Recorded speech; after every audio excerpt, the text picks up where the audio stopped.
Es una ironía de verdad trágica.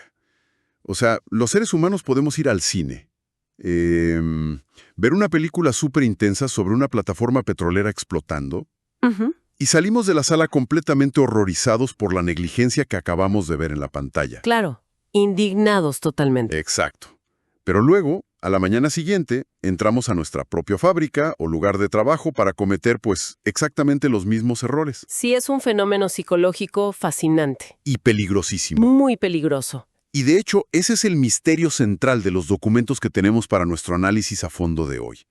Vamos a examinar unos extractos de un documento técnico muy particular, titulado 6-Seguridad de Procesos Industriales.docs. Así es. Y la misión de esta exploración, para quienes nos escuchan, es entender cómo la seguridad industrial dejó de ser, digamos, un simple manual de reglas aburridas. O un trámite burocrático. Eso, un trámite, para convertirse en una habilidad deductiva, casi detectivesca, que literalmente salva vidas.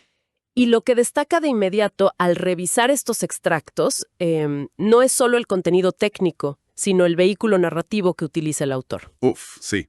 Es rarísimo, pero genial. Porque, a ver, la literatura sobre seguridad industrial suele estar plagada de jerga legal, viñetas interminables y un tono, pues, punitivo que el cerebro humano tiende a desconectar rápidamente. A los 3 párrafos ya estás pensando en otra cosa.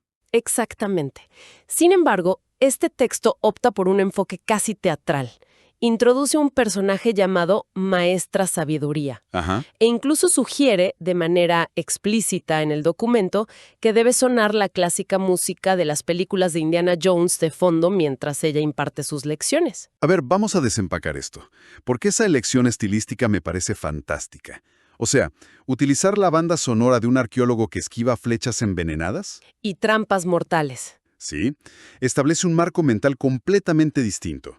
Le dice al lector que la seguridad no es llenar formularios, es una aventura activa de descubrimiento y de prevención. Totalmente. Al darle este tono lúdico, siento que el documento logra sortear esas defensas de un lector que quizás está aburrido de los manuales de siempre, y prepara el terreno para un concepto que es de vida o muerte, el llamado Pilar 4 de la seguridad industrial. El famoso aprendizaje de la experiencia. Ese mero.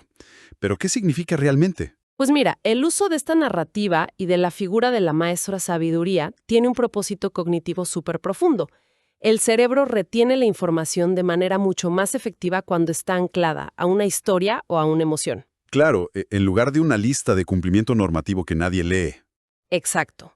El pilar 4, este aprendizaje de la experiencia, suena como un principio filosófico inofensivo en la teoría, ¿verdad? Pero el documento lo aterriza de inmediato en la realidad caótica de una planta química o de manufactura. Ujú. La pregunta que plantea el texto no es si debemos aprender, sino cómo se ve ese aprendizaje cuando choca de frente con la presión de la producción diaria. Y esa colisión entre teoría y práctica se ilustra de una manera increíblemente gráfica en el texto. Hay una intervención específica atribuida a alguien llamado Participante 1. Sí, la anécdota de la película. Justo esa. Este participante señala la ironía mortal que mencionábamos al principio del programa. Pone el ejemplo de la película Deepwater Horizon, que dramatiza el infame derrame petrolero en el Golfo. Ajá. Y relata cómo las personas ven el desastre, se asustan, dicen, ¡uy, qué susto! Sí, se llevan las manos a la cabeza. Exacto, pero al estar en su propia planta industrial, replican las mismas conductas de riesgo que causaron la tragedia que acaban de ver. Y la respuesta de la maestra sabiduría ante esto es, literal, un suspiro profundo. Y yo te diría que ese suspiro es quizás la parte más densa de todo el texto. ¿Por qué lo dices? Porque lo que es fascinante aquí es la desconexión psicológica subyacente. O sea, el ser humano posee una capacidad asombrosa para el análisis crítico, pero solo cuando observa las fallas desde la distancia. Claro, cuando le pasa a otro. Exacto. Al ver la película, identificamos clarísimo la arrogancia de los gerentes, las advertencias ignoradas de los ingenieros, las señales de presión que estaban mal. Sí, estamos en el cine diciendo, pero miren el medidor, por favor. Tal cual. Pensamos en los ciegos que fueron los operadores. Sin embargo, en nuestro propio entorno, operamos bajo lo que se conoce en psicología como sesgo de optimismo. Sesgo de optimismo. Sí. Nuestro cerebro nos convence de que nuestras circunstancias son excepcionales, que nuestras instalaciones son únicas o que nosotros siempre tenemos el control de las variables. A ver, para quienes nos escuchan, pensemos en una analogía cotidiana para entender la magnitud de esta ceguera. Imaginemos que vemos un documental sobre robos a casas. Ok, buen ejemplo. Uno pasa 2 horas viendo cómo los ladrones entran porque, no sé, las víctimas olvidaron poner el seguro en las ventanas del patio. Ajá. Y uno se horroriza, critica la falta de precaución de esas familias, y esa misma noche, pues, uno se va a dormir dejando la puerta principal de su propia casa abierta de par en par. Es una disonancia cognitiva profunda. Súper profunda. Entonces, ese suspiro de la maestra sabiduría representa la frustración histórica de que ver un desastre simplemente no se traduce en cambiar nuestros propios hábitos. Sí, pero en la industria el fenómeno es aún más complejo, ¿eh? A diferencia de dejar la puerta abierta por un simple descuido en tu casa, en una planta industrial a menudo se ignoran las advertencias de manera activa. Activa, O sea, a propósito. a propósito y de forma consciente, ¡Guau! para cumplir con una cuota de producción o no pasarse de un límite de tiempo. ¡Wow! Entonces, el suspiro de la maestra sabiduría encapsula décadas de frustración en la ingeniería ocupacional. Es saber que el miedo que genera el entretenimiento es catártico, pero casi nunca es instructivo. O sea, sentimos la emoción pero no aprendemos nada útil. Exactamente. La gente siente el impacto emocional durante la película y sus cerebros lo procesan como si ya hubieran cumplido con su cuota de preocupación por la seguridad. Claro, como si asustarse fuera suficiente. Así es. Y al día siguiente no alteran ni un solo procedimiento real en su trabajo. Se crea una falsa sensación de inmunidad.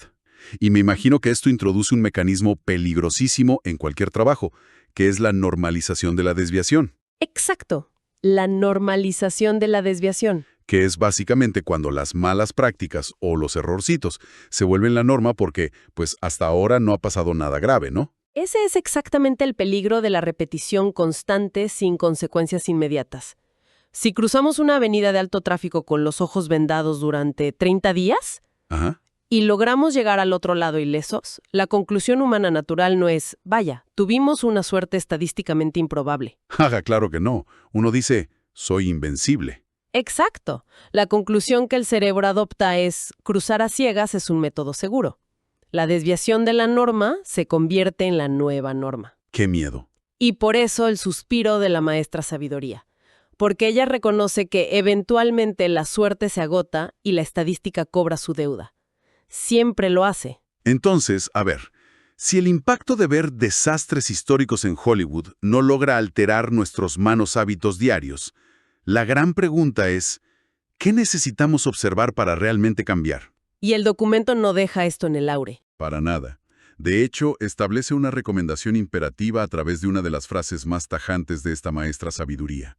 Ella declara, y cito casi de memoria, «La historia, mis queridos polluelos, está para no repetirla». Me encanta que les diga polluelos. Sí, le da un toque muy humano, y a partir de ahí ella dicta que la acción fundamental para sobrevivir es investigar exhaustivamente los casi accidentes. Ok, si conectamos este mandato con la arquitectura de los sistemas complejos, el concepto del casi accidente, o near miss en la jerga del sector, resulta ser el mecanismo preventivo más valioso que existe en el mundo. A ver, explícanos eso de near miss para nuestra audiencia.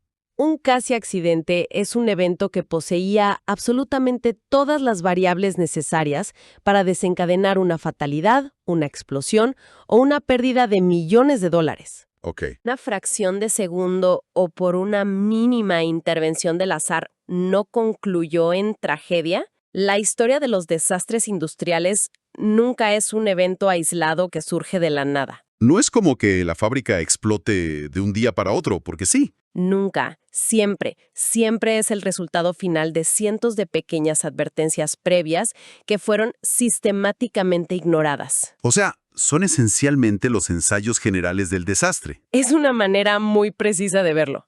El sistema, mediante este casi accidente, te está proporcionando información de altísimo valor de forma completamente gratuita. Claro, no tuviste que pagar con vidas ni con dinero para aprenderlo. Exacto. Es la maquinaria mostrando sus grietas estructurales sin cobrar el precio de un desastre real. Esto les permite a los ingenieros y a los operadores observar una falla sistémica en tiempo real. Ujú. Pero aprovechar esta información requiere de una voluntad organizacional, de mirar hacia donde es súper incómodo, ¿Por qué incómodo? porque implica admitir que tu proceso falló, aunque el resultado final haya sido inofensivo. Implica decir, hicimos las cosas mal. Y aquí me vas a perdonar, pero tengo que hacer de abogado del diablo. ¿Adelante? Porque lo que plantea el documento choca de frente como a 100 kilómetros por hora con la naturaleza humana básica. A nivel analítico tiene todo el sentido del mundo investigar. Pero pensemos en la reacción biológica frente a un casi accidente. A ver. Si en un piso de producción cae una viga de acero de 2 toneladas y aterriza a medio metro de un grupo de trabajadores, Ok. la respuesta inmediata de esa gente no es sacar una libreta y hacer un análisis de causa raíz, ¿verdad? Jaja, por supuesto que no. La respuesta humana es de alivio absoluto. El cuerpo se inunda de endorfinas por haber sobrevivido. La gente suspira, dice, uff, de la que nos salvamos. Sí, se abrazan. Y el instinto es dejar atrás ese momento de estrés lo más rápido posible para volver a la normalidad. No quieres pensar en la viga. Tienes toda la razón. El cerebro límbico busca reducir la ansiedad de inmediato, y la forma más rápida de hacerlo es olvidar el evento traumático que no se materializó. Claro, borrarlo del disco duro. Investigar el casi accidente obliga a las personas a revivir el escenario, a mantener viva esa ansiedad para poder disecarla paso a paso. Y eso va en contra del instinto evolutivo de buscar la calma después de sobrevivir a una amenaza. Y el problema escala enormemente cuando lo llevamos al nivel de la gerencia corporativa, ¿no? Uf, totalmente. Digo, de tener una línea de ensamblaje, invertir cientos de horas hombre e involucrar expertos para analizar un evento que, en el papel, no dejó heridos ni rompió nada, es extremadamente difícil de justificar ante una junta directiva. Es un dolor de cabeza administrativo. Porque en los reportes financieros o de productividad, ese accidente jamás ocurrió. Es literalmente como intentar convencer a una organización de gastar sus recursos en investigar fantasmas. Y ese es el mayor obstáculo para implementar el Pilar 4. En muchas culturas corporativas, el acto de reportar un casi accidente se penaliza, a veces de forma indirecta, mediante la presión de las métricas de rendimiento. Claro, el que detiene la línea arruina la métrica del mes. Exactamente. Quien detiene la máquina para reportar que algo casi sale mal es visto como un obstáculo para la productividad. Un exagerado, digamos. Sí. Sin embargo, la perspectiva de la maestra sabiduría exige comprender que ignorar ese casi accidente es la verdadera negligencia. Claro, la causa sigue ahí. Claro, el mecanismo subyacente que propició la caída de esa viga de acero que mencionabas, ya sea un cable desgastado o un protocolo mal diseñado, sigue existiendo en la planta. La próxima vez, la variable de la buena suerte no va a estar presente. Wow. La lógica fundamental aquí es que investigar fantasmas hoy es el único método garantizado para evitar enterrar víctimas mañana. Qué frase tan dura, pero es de una claridad abrumadora. Y el documento, afortunadamente, no se queda estancado en esta teoría abstracta. No, para nada. Para enseñar cómo se aterriza esta investigación de los casi accidentes en el mundo real, el texto nos da una serie de pistas súper específicas que deberían encender las alarmas en cualquier operador. Y son detalles casi cómicos por lo cotidianos que son. Sí, son muy pintorescos. La maestra sabiduría exige que se preste atención a las goteras, a los ruidos raros, y menciona, y esto me encantó, las miradas sospechosas del compresor. Todo culmina en una regla absoluta. Todo es una pista. Esa frase, la mirada sospechosa del compresor, es una herramienta pedagógica excepcional a mi parecer. ¿Por qué lo dices? Porque utiliza la personificación de una maquinaria inerte para transmitir una verdad ineludible de la termodinámica industrial. Una planta está viva y se comunica sin cesar. O sea, un compresor no tiene ojos, obviamente no puede mirar a nadie. No, no te puede mirar, pero un operador experimentado sabe perfectamente a qué se refiere el texto. Ajá. Se refiere a, no sé, una vibración armónica que está fuera de su frecuencia base, o a un medidor de presión que oscila ligeramente más rápido de lo habitual, o al aumento de un par de grados en la temperatura exterior del equipo. Claro. Esa alteración física, ese exceso de energía que se está disipando de manera incorrecta, esa es la mirada sospechosa. A ver, pensemos en el comportamiento de un perro guardián, ¿no? Frente a un límite territorial. Ok, me gusta por dónde vas. Si alguien se acerca a su espacio, el perro no ataca inmediatamente. de la nada. Primero emite un gruñido extremadamente bajo, apenas perceptible. Ujú. Técnicamente ahí no ha sucedido un evento adverso. No hay mordida, no hay daño físico, nadie tiene que ir al hospital. Eso es el equivalente al casi accidente o a la anomalía sutil de la máquina. Exacto. Pero la física de ese gruñido, la tensión en los músculos del animal, te está comunicando con absoluta certeza la secuencia de eventos que va a ocurrir si sigues ignorando esa señal y sigues invadiendo el espacio. ¿Así es? La máquina siempre advierte antes de fallar catastróficamente. Esa comparación captura la esencia total del riesgo. El gruñido del perro es la gotera del lubricante. Es el ruido raro en la válvula.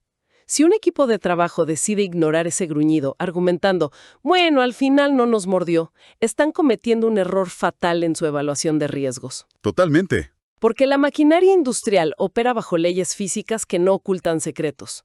La fricción, inevitablemente, va a generar calor. Y la fatiga del metal, tarde o temprano, va a alterar la acústica del equipo. El reto monumental no es técnico, fíjate. Ah, ¿no? ¿Entonces qué es? Es un reto humano. Consiste en desarrollar equipos de trabajo que posean esa agudeza sensorial para percibir esos sutiles cambios y el respaldo institucional, esto es clave, para respetarlos como advertencias válidas. Y eso nos lleva directamente a la implementación diaria. Porque, es súper sencillo leer un documento técnico en la comodidad de una oficina con aire acondicionado y decir, sí, claro, debemos prestar atención. Facilísimo. Pero la realidad de un operador que está lidiando con problemas de producción a las 3 de la mañana es muy distinta, ¿no? Completamente. ¿De qué manera puede una organización entrenar a su personal para mantener constantemente esta mentalidad de explorador tipo Indiana Jones? De no simplemente caminar sobre las trampas, sino verlas antes de pisarlas. Es un cambio cultural enorme. O sea, ¿cómo logramos que el cerebro humano pase de ver un charquito de agua o de aceite en el suelo y pensar, el equipo de limpieza lo trapea en el próximo turno? Ajá, el clásico no es mi trabajo. Exacto. A percibirlo realmente como la primera ficha de dominó en una secuencia que podría resultar en una explosión de la planta. Pues mira, esto requiere una transformación radical de la cultura interna.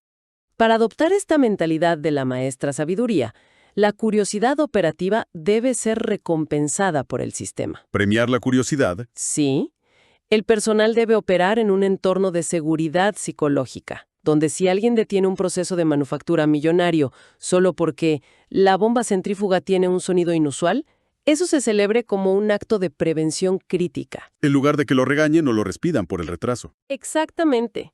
Se trata de cultivar una especie de paranoia constructiva en toda la estructura jerárquica.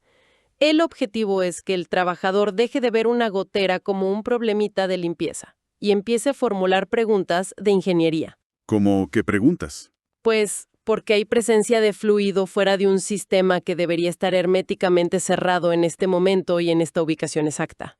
¿Qué sello está cediendo? ¿Y qué presión lo está forzando a ceder? Claro. Todo esto nos lleva a un entendimiento mucho más sofisticado de la misión original de este documento.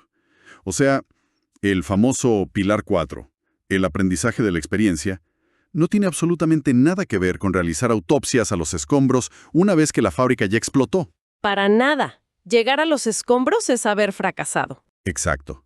El objetivo real de este concepto es cerrar, de manera definitiva, esa brecha entre el horror que sentimos viendo la película de Deepwater Horizon y la apatía que mostramos ante las goteritas que tenemos justo frente a nosotros en la oficina o en la planta. Y ese es el núcleo de la filosofía de seguridad moderna. El llamado a la acción de la maestra sabiduría es que nos convirtamos en arqueólogos de lo cotidiano. Me gusta eso. Arqueólogos de lo cotidiano. Que busquemos constantemente las pistas del futuro en las trivialidades del presente. La historia que no debe repetirse rara vez toma la forma de un cataclismo gigante al principio. Empieza chiquito. Siempre. Suele presentarse como ese pequeño evento anómalo del martes pasado que a todos les pareció súper irrelevante. Cada vibración extraña, cada mancha en el piso y cada comportamiento inesperado de un equipo conforman la verdadera experiencia. Y aprender de ella significa anticiparse al fracaso mediante la lectura de esos síntomas. Así es. Y para quienes nos escuchan, creo que la relevancia de esta mentalidad deductiva trasciende por mucho los límites de una plataforma petrolera o de una fábrica, ¿no? Uy, sí. Aplica para todo. Es un principio universal. Aplica a casi cualquier disciplina o aspecto de la cotidianeidad. Pensemos en el desarrollo de software, en la gestión de proyectos o incluso en la salud personal y las finanzas de uno. Totalmente de acuerdo. Las pequeñas fricciones siempre están ahí, advirtiendo sobre vulnerabilidades mayores. Ese errorcito de cálculo en un presupuesto que casi pasa desapercibido. Esa falta de comunicación en el equipo de trabajo que casi arruina una entrega. O esa molestia física leve en el cuerpo que uno ignora durante meses tomando analgésicos. Exacto. Son las goteras y los ruidos raros de nuestro propio sistema. Y tomar la decisión de ignorarlos bajo la excusa de que, bueno, esta vez no pasó nada grave, es optar activamente por repetir los errores del pasado, garantizando un desenlace mucho peor a futuro. Se trata de ejercer una política de atención radical en nuestra vida. Exige que tratemos las desviaciones mínimas con el mismo rigor investigativo que aplicaríamos a un colapso total. Porque ambos vienen de la misma raíz. Exacto, partiendo de la premisa de que comparten la misma falla sistémica. Bueno, para concluir esta exploración a fondo del documento, creo que vale la pena detenernos en una reflexión un poco provocadora sobre el futuro de todas estas prácticas. A ver, cuéntame. Porque toda la lección de la maestra sabiduría, o sea, esto de escuchar las advertencias, notar el ruido inusual, observar la vibración del famoso compresor, todo eso depende íntimamente de nuestra capacidad humana para percibir el mundo físico. Claro, de nuestros sentidos. Sí. Nuestra prevención de desastres se basa en leer pistas audibles y visibles que derivan de la fricción mecánica. Las cosas rechinan, las cosas gotean. Ajá. Sin embargo, la tecnología avanza a pasos agigantados hacia la eliminación total de esa fricción. Hoy en día los servidores en la nube, los motores eléctricos, el software de inteligencia artificial, todo opera en un silencio casi absoluto. Es verdad, ya no hay partes móviles que hagan ruido. Ya no hay engranajes visibles rechinando. Un algoritmo o un sistema de inteligencia artificial que empieza a degradarse o a cometer errores en cascada no emite ningún ruido raro. Ni te da una mirada sospechosa. Tampoco produce goteras de aceite antes de causar un impacto global en, digamos, los mercados financieros o la red eléctrica. Entonces, si nuestra supervivencia siempre ha dependido de escuchar esos pequeños gruñidos del sistema, queda en el aire una pregunta súper crítica para el futuro. ¿Qué herramientas de deducción nos van a quedar a medida que nuestros sistemas se vuelvan incapaces de darnos esas pistas antes de fallar de manera instantánea y silenciosa? Es una paradoja tremenda. Al buscar la eficiencia perfecta y eliminar la fricción física, es muy probable que también estemos eliminando nuestras mejores pistas para evitar el próximo gran desastre. Una idea sin duda para llevarnos a casa y reflexionar. Gracias a todos por acompañarnos en este análisis a fondo. Nos escuchamos en la próxima.